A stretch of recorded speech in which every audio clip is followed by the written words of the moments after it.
There's a new wind blowing across the earth. It's bringing with it a brand new birth. The lamb and the lion will lay down side by side. They will live together in a brand new world. Constance, you are a person who was led by fate or serendipity to start a business, Namaste Publishing, and it's led to enormous success, not just monetarily, economically, but it sounds like on an internal level as well.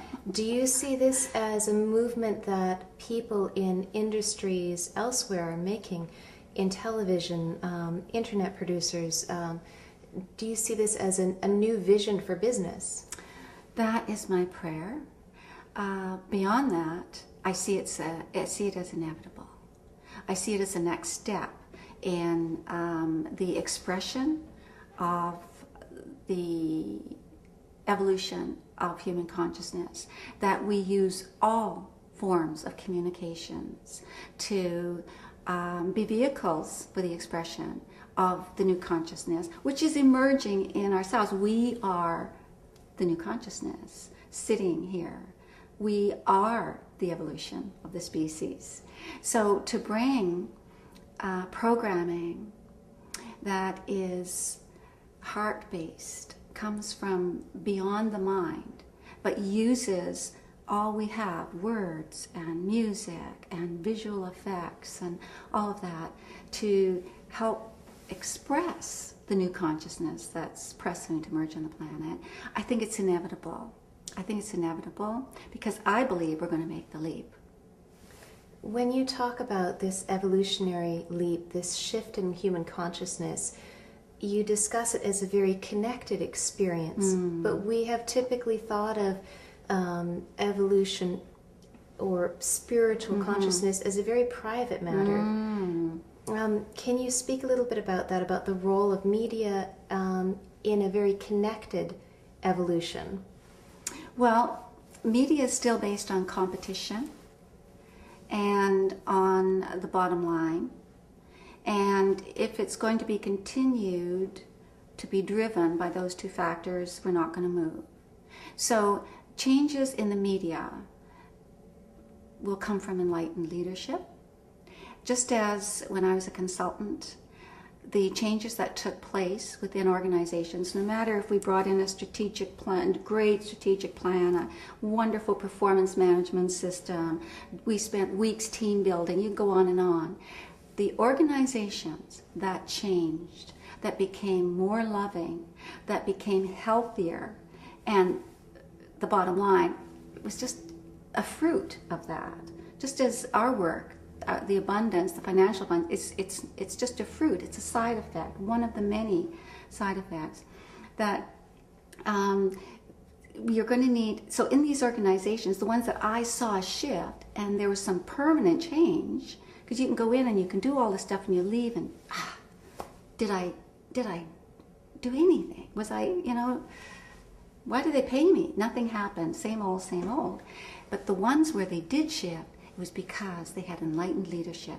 So boy, do I believe in the leadership difference. You need one enlightened person, 2, 3, 4, wherever, in their respective spheres of influence, to say, I am going to start using my authority, my profile, my capital, my structures, my people, to start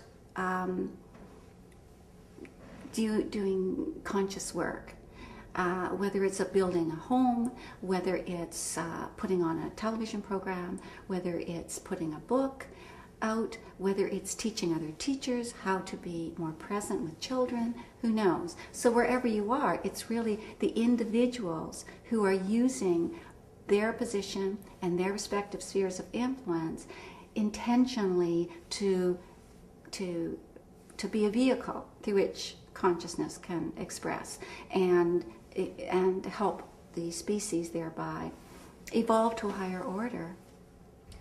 How have you changed as a person from the person that you used to be in a boardroom prior to meeting Eckhart Tolle, starting Namaste Publishing, having all these experiences? I think profound changes have taken place, and they continue to take place. I can attest to the fact that up until my mid-30s, I was in the grip of ego. I've been there. I know how painful it is. I know how straitjacketed you can get when you are ego-based. Everything threatens you. Your reputation. You make one mistake. What's your client going to say?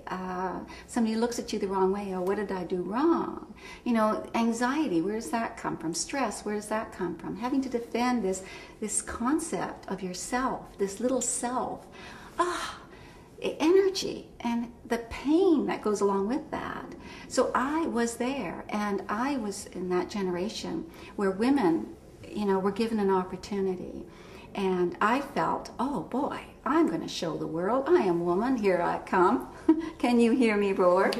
And I tried to combine cookies, kids, career, to an insane level of perfection.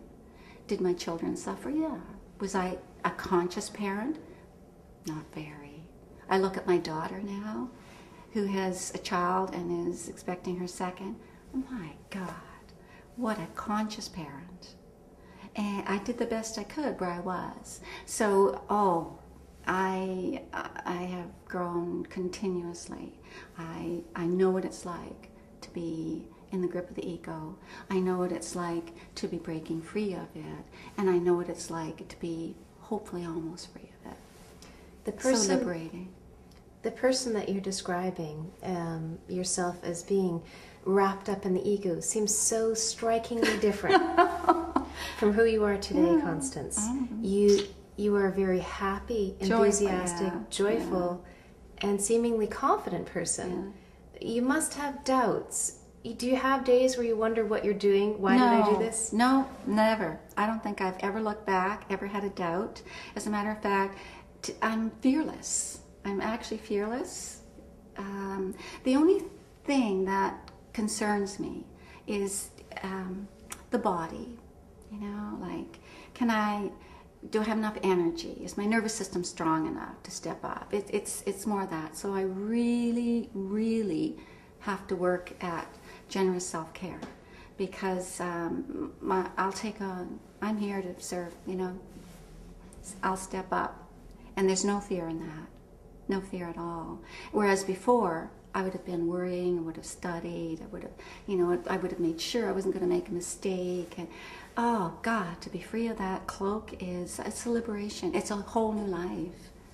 What would you say to people who are suffering now, who are wrapped up in all the stresses that you've just described? Well, I wouldn't be sorry for them, because in my book, The Leap, I say compassion trumps sympathy. Sympathy is when you look at somebody and see them as a victim, and oh, this shouldn't be so. Compassion is when you look and see what the person really is, and therefore draw that out of them. So I would look at that person and just recognize that within them is already the liberated self.